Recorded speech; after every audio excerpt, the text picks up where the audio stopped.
tarde a todos.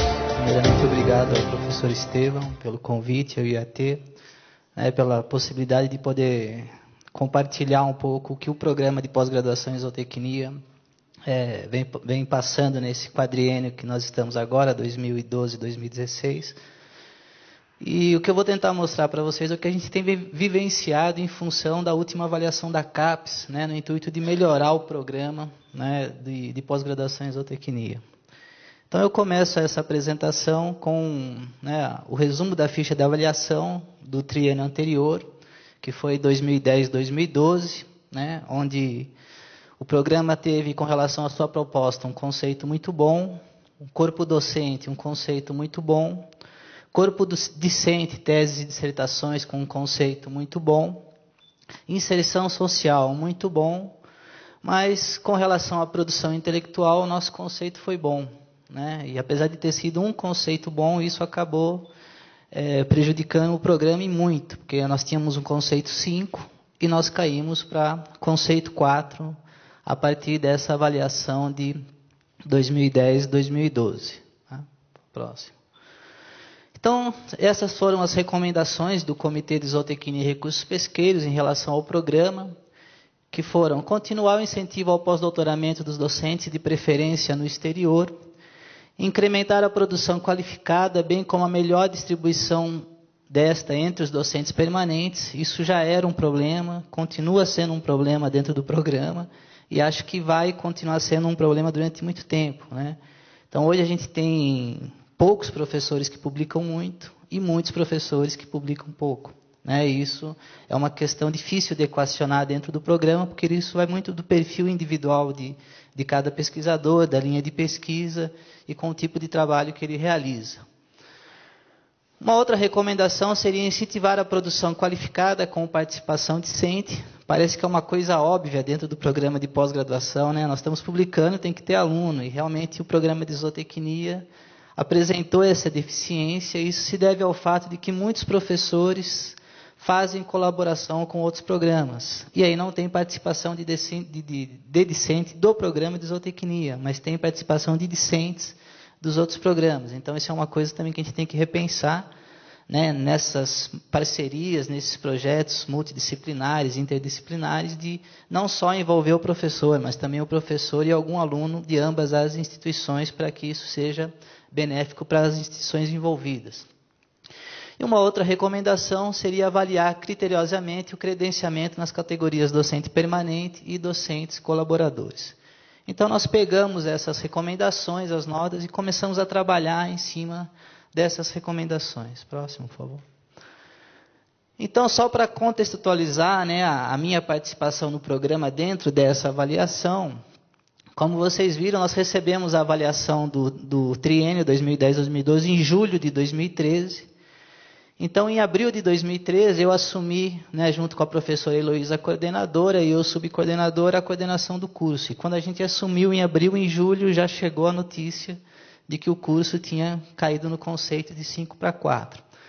Então, isso já teve um impacto grande dentro da escola de veterinária, porque é um curso conceituado, de nome, tem uma procura muito grande, e isso foi realmente um baque para todo mundo dentro da escola. Então, nós assumimos a coordenação. A professora Heloísa, ela vinha de uma recondução na pós-graduação, e eu acabei assumindo a subcoordenação.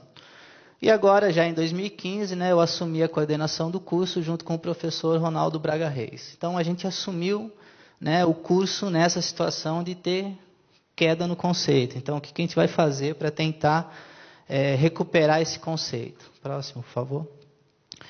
Então, não dá para ver muito bem, mas isso foi uma das recomendações da CAPES, que era estabelecer critérios para credenciamento e recredenciamento. Então, o programa ele já vinha percebendo essas dificuldades com relação a alguns docentes e alunos.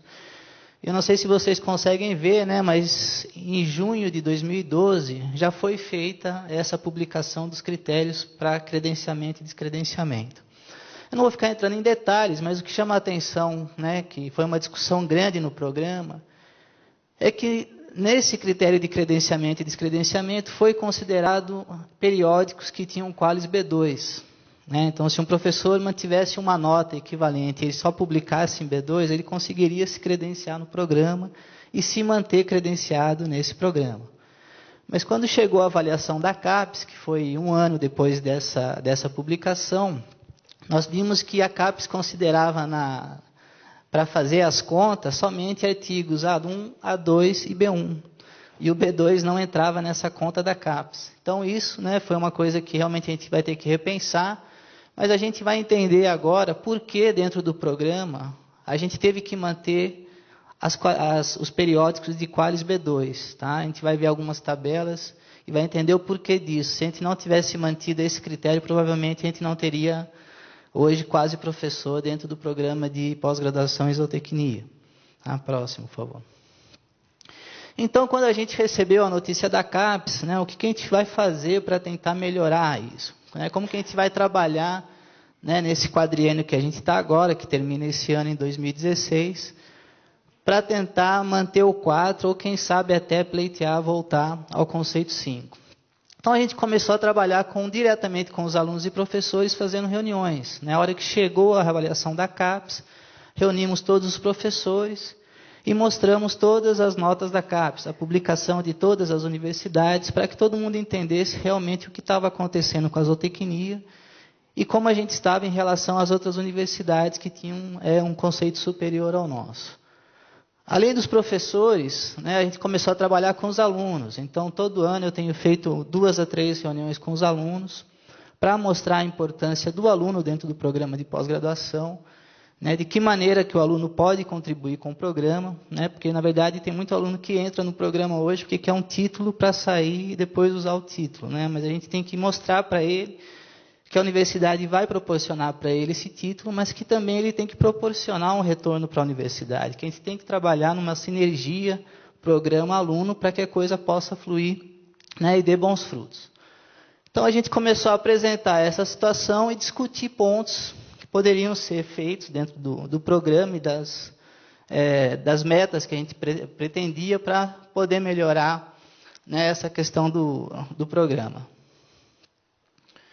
Então, uma outra ação que aí a gente começou a fazer, que nunca tinha sido feita dentro do programa, foi fazer uma avaliação permanente da produção científica dos professores, que era o nosso ponto fraco, né, que foi o que derrubou o programa.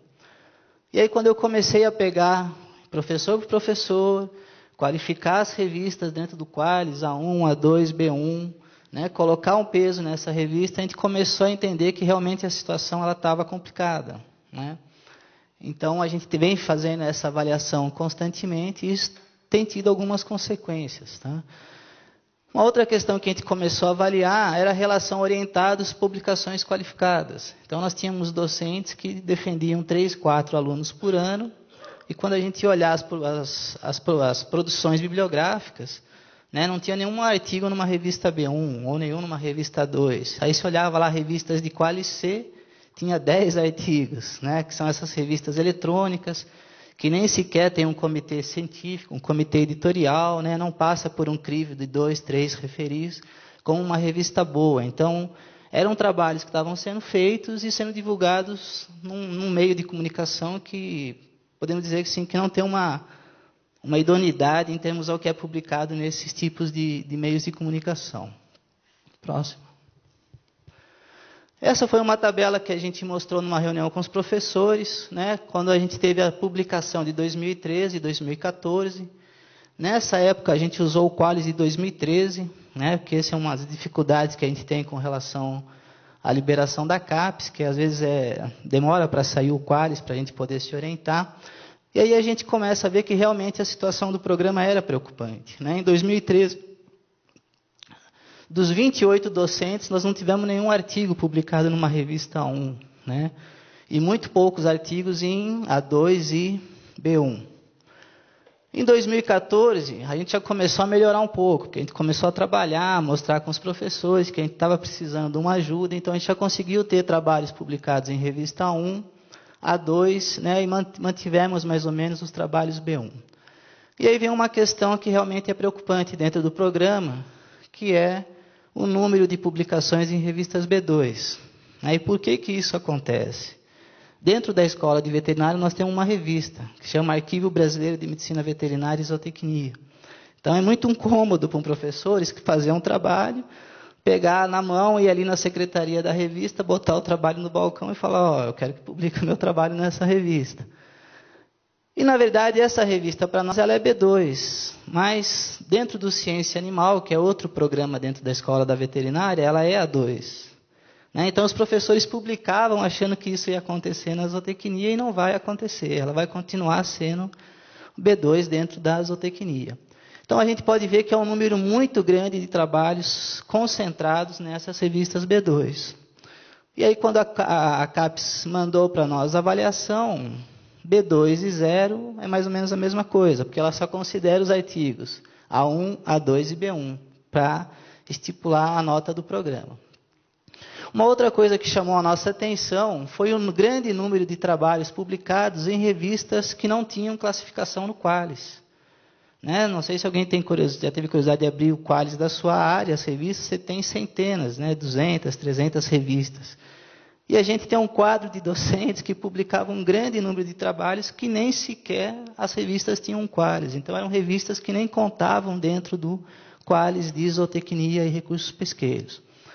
Então, a gente começou a trabalhar muito em questão, né, em cima dessas questões de se escolher um meio de publicação adequado, consultar o Qualis, que era uma coisa que os professores da zootecnia não faziam, né, que é uma questão de dar 2 cliques, Qualis, abrir o Qualis e fazer a consulta. E aí, chegamos a essa situação. Então, uma das primeiras, né, consequências que nós tivemos no programa, como vocês podem ver, foi redução no número de docentes permanentes. Né? Então, a gente tinha docentes permanentes que não davam aula na graduação, não davam aula na pós, orientavam pouco, não publicavam, mas que eram docentes permanentes do programa de zootecnia. E na hora de fazer as contas, esses docentes contavam também e acabavam dividindo a produção dos poucos professores que estavam produzindo. Então, essa já foi uma das consequências, e aí já deu uma mexida um pouco, né, no ego de alguns professores que começaram a pensar, não, nós temos que realmente tomar uma atitude em relação ao programa para a gente voltar a ter um conceito 5, que é o que eu acho que é pertinente ao programa de pós-graduação em zootecnia. Próximo, por favor.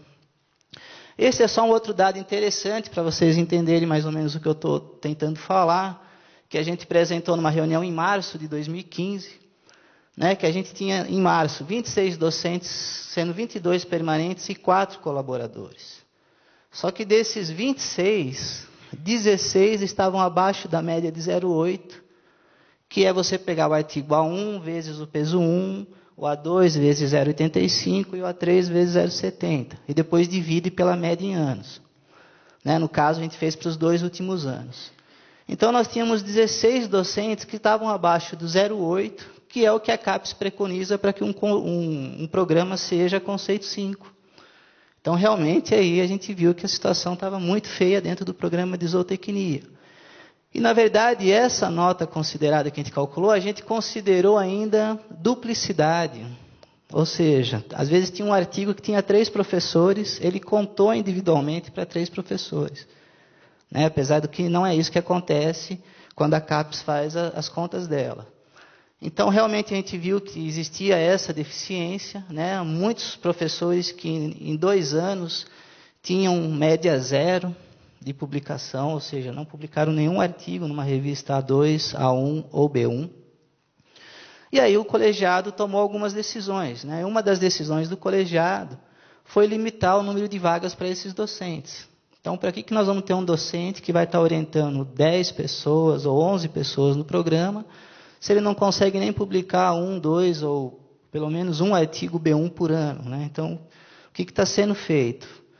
É uma decisão correta? A gente não sabe. Tá? Nós vamos ter que esperar a avaliação desse quadriênio para ver o que vai acontecer. Mas, com certeza, isso já teve reflexo. Né? Porque o professor que se sentiu, vamos dizer assim, prejudicado porque foi limitado o número de alunos, ele está correndo atrás agora para publicar, para atingir a meta que a gente quer, para poder pegar mais alunos no próximo ano.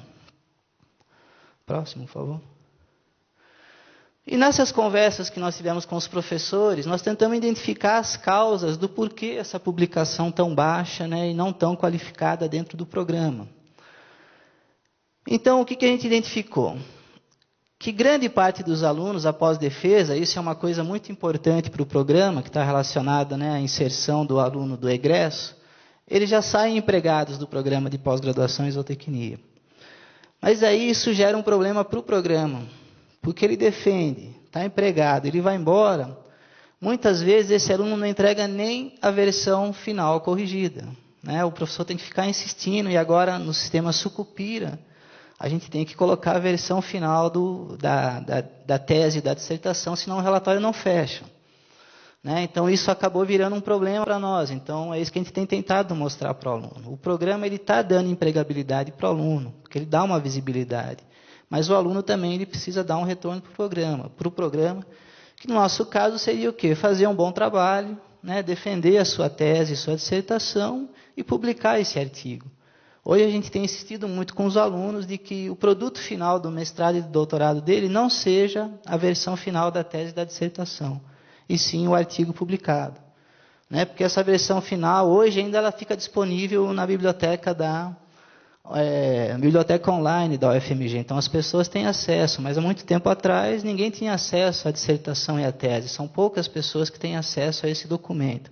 Então realmente a publicidade desse trabalho é que daria maior visibilidade. Então, como o aluno não entrega a versão final corrigida, isso implica em não submissão do artigo, o que é um dos requisitos para o programa, para o aluno ter o diploma. Né? Ele entregar a versão final e um protocolo de submissão de um artigo para que possa ser emitido o diploma a esse aluno. Consequência disso, o que a gente tem hoje? Muitas teses e dissertações engavetadas. Quando eu falo muitas, são muitas, não são poucas. Trabalhos que não estão sendo divulgados e não estão sendo mostrados para a comunidade. E um outro problema que a gente viu realmente é a não consulta ao qualis dos professores. Então, hoje a gente tem trabalhado mais com os alunos, né? Para os alunos consultarem o qualis e chegar no professor e falar assim, eu quero publicar nessa revista. Porque senão o professor é capaz dele não consultar o qualis. Próximo. Então, o que a gente está tentando fazer para mudar essa situação? Então, a primeira medida que a gente tem tentado fazer, e que tem dado muita discussão, né? É difícil a gente fazer alguma coisa que agrade os 100% das pessoas. Então, foi que a qualificação de doutorado, ela seja apresentada hoje num formato de um artigo submetido. Tá? Eu acho que isso para o programa foi uma grande evolução, mas nós ainda estamos muito atrasados em relação a vários cursos da UFMG e a outras instituições. Né? Eu defendi o meu mestrado em 2000 em Florianópolis e já foi nesse modelo. Eu defendi o meu doutorado em 2004 no CalNesp, em Jabuticabal, e já foi nesse modelo. Eu estou tentando implementar isso na pós-graduação desde quando eu sou subcoordenador. Tá? E sempre uma resistência muito grande. Aí esse ano, em 2015, como o colegiado mudou todo, aí nós conseguimos implementar, porque entrou muita gente nova. Então o pessoal está vendo. Né? Então, mas isso ainda não é obrigatório dentro do programa, porque ainda existe uma resistência muito grande. Né? Então o aluno hoje ele vai qualificar, ele pode escolher por esse modelo do artigo submetido ou o modelo tradicional, que são 3 monografias. Né? O que a gente tem tentado mostrar para o aluno é que o tempo que ele pede para escrever 3 monografias, no 3º ano do seu doutorado, né, ele está parando tudo o que ele está fazendo no doutorado para ficar 3, 4 meses escrevendo uma monografia, que muitas vezes nem sequer vai entrar na sua tese. Que às vezes eles, né, porque são 3 professores, cada professor escolhe um tema, e às vezes os professores escolhem temas que não têm nada a ver com o trabalho de doutorado desse aluno. Mas a receptividade desse novo modelo pelos alunos foi muito grande. Tá? A gente está tendo um feedback muito bom dos alunos, os alunos entenderam a importância disso. Né? Então, a gente já teve defesas agora, no início de 2016, com artigos publicados. Então, isso já foi um avanço, e os alunos estão entendendo que isso é bom, inclusive, para eles. Né? Porque muitos alunos vão sair daqui para fazer um concurso, para professor, para pesquisador. Né? E ele sai hoje com 2 artigos publicados, às vezes pode ser um diferencial do que um aluno que sai e não publicou nenhum artigo durante o programa, durante a sua vida acadêmica. Próximo, por favor. E aí, no modelo de tese e dissertação, a gente também está tentando implementar isso, ou seja, o aluno faz uma revisão bibliográfica, como é feita no modelo tradicional, só que em vez de escrever material e método, resultado de discussão, ele vai entrar com artigos na forma de capítulos. né? Então, isso já vem sendo feito. Eu tenho participado em bancas no ICB, né, que tem na biologia molecular, que tem conceito 6, e lá a qualificação já é com artigo publicado. Se não tiver publicado, o aluno não qualifica. Em outros departamentos também já está mais ou menos nesse nível. E a gente já está aceitando que os alunos coloquem o artigo em inglês, né? Então, o que a gente espera com isso? E a gente já tem tido uma resposta. É que o aluno defende, às vezes, 30 dias depois, a versão final já está na secretaria. Porque a fase de correção disso é muito mais simples do que no outro modelo tradicional, onde ele teria que fazer a correção e depois pegar o modelo tradicional e transformar isso num artigo científico para ser submetido. Nesse caso, não, o artigo já está pronto, vai sofrer as correções, né, dos membros da banca, ele aceita e já pode submeter o artigo. Então, a gente já tem tido defesas com artigos publicados, né, e isso já está se refletindo numa melhoria qualitativa do nosso programa. Próximo, por favor.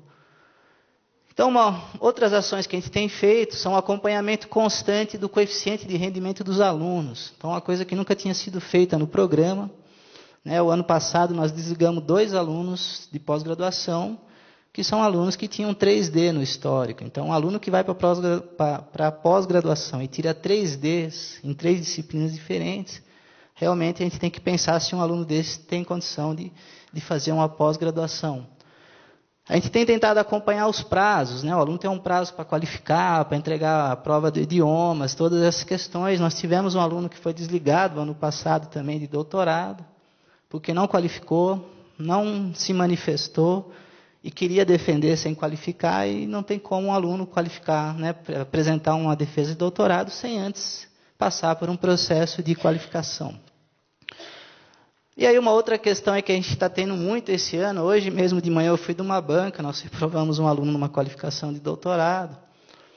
Reprovações, tá? Porque é uma conversa de corredor que a gente escutava muito na zootecnia. Fulano passou porque passou a mão na cabeça. Não tinha condição de passar, mas passou. Então a gente está tentando acabar com isso. O aluno não tem condição de passar, não vai passar, vai fazer de novo, vai estudar mais, vai fazer o trabalho, vai desenvolver para poder passar. Esse ano nós já tivemos aí 2 defesas de dissertação, uma de doutorado, e acho que nós estamos na 7ª ou 8ª qualificação que foram reprovadas, né, nesse intervalo. Aí muita gente me questiona, isso é bom ou ruim?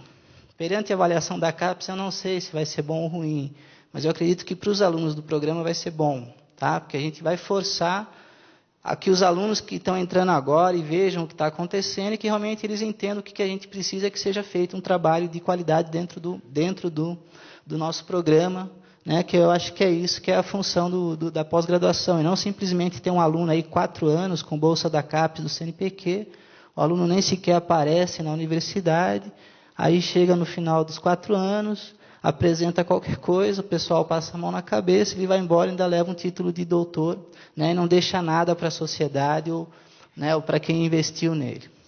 Próximo, por favor. Então, essa já é a avaliação que eu fiz essa semana, né? Nós estamos aqui hoje, mas nós temos que entregar o Sucupira até sexta-feira. Então, nós estamos na loucura do relatório Sucupira.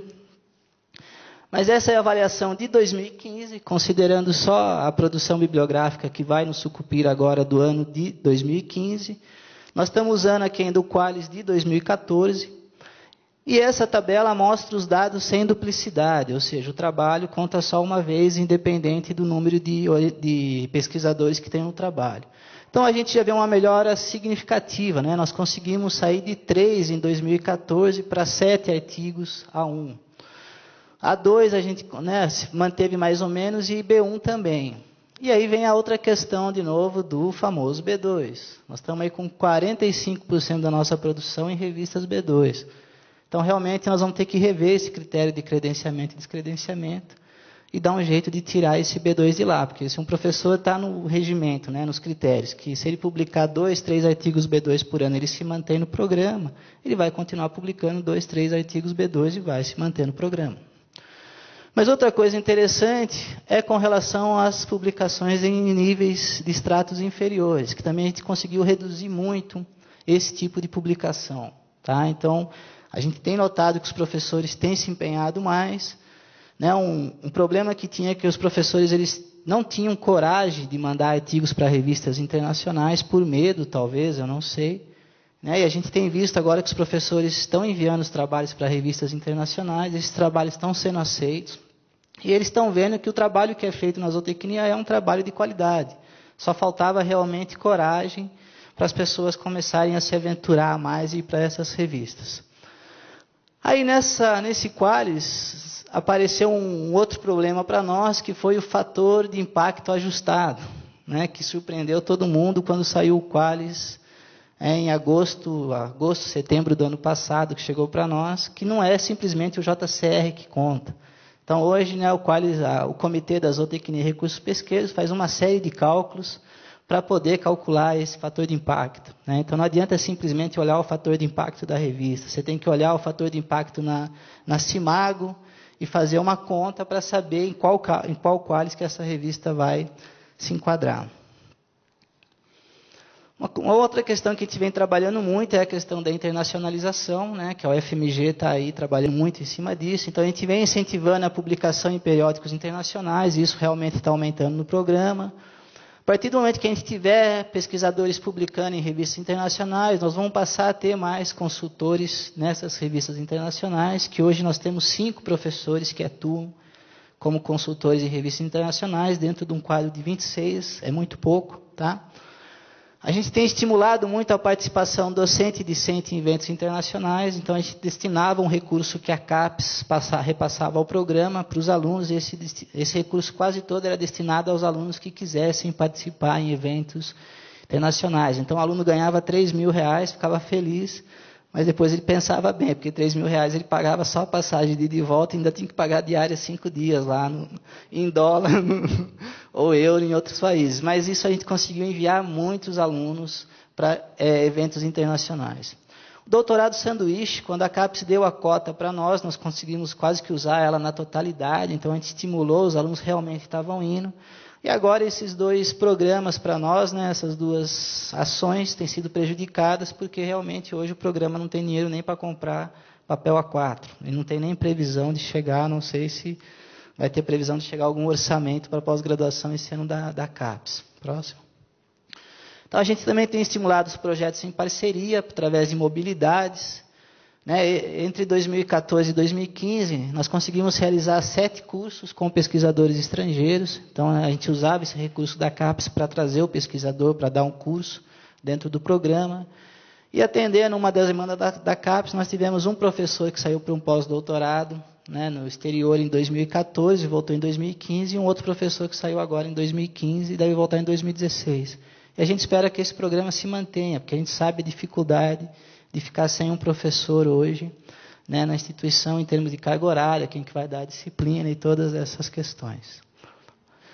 Então, quais são as dificuldades que a gente tem enfrentado? Eu já passei do tempo, né? Então, são essas mudanças na regra no período de avaliação, né? Por exemplo, assim, a lista do Qualis, né, os professores me perguntavam, onde eu vou publicar? Eu falava, consulta o Qualis. Aí o Qualis de 2014 saiu em setembro do ano passado, setembro de 2015. Os professores consultavam o Qualis de 2013. Então, muitos professores focaram numa revista que era B1. Quando saiu o novo Qualis, ela caiu para B2. Então, todo o trabalho foi perdido. Essa questão do JCR, que hoje já não é mais o JCR, é um JCR ajustado. Outra questão que afeta muito os programas de zootecnia é a questão da Revista Brasileira de Zootecnia, né, que ela tinha um conceito B1, aí ela foi penalizada pelo JCR por problemas de autocitação, ficou 3 anos fora do Qualis. O ano passado ela voltou com o JCR 03, que seria para ela ser B2, e aí agora ela foi catapultada, né, que é o artifício que os programas usam para ser B1. Só que na última reunião de coordenadores, os programas que são 5, 6 e 7 não querem que ela seja B1, porque eles chegaram a 5, 6 e 7 sem publicar nessa revista. Mas os programas 3 e 4 querem que ela seja B1, porque é uma maneira de ajudar esses programas a tentarem melhorar a nota. Então, a próxima fórum de coordenadores deve ter uma briga com relação a isso. Outra dificuldade é o corte do recurso e o custo para publicação internacional, que realmente hoje isso tem ficado caro. Né? Eu tenho tentado publicar aí um número razoável de trabalhos internacionais por ano, e muito dinheiro sai do bolso, infelizmente. Né? A UFMG tem um programa, o ano passado chegou aí no final do segundo tempo, A gente conseguiu usar alguma coisa, mas isso realmente tem sido uma das dificuldades de se fazer e aumentar a produção de publicações internacionais. Próximo. Tá, então eu gostaria de agradecer a todos e a oportunidade. Obrigado.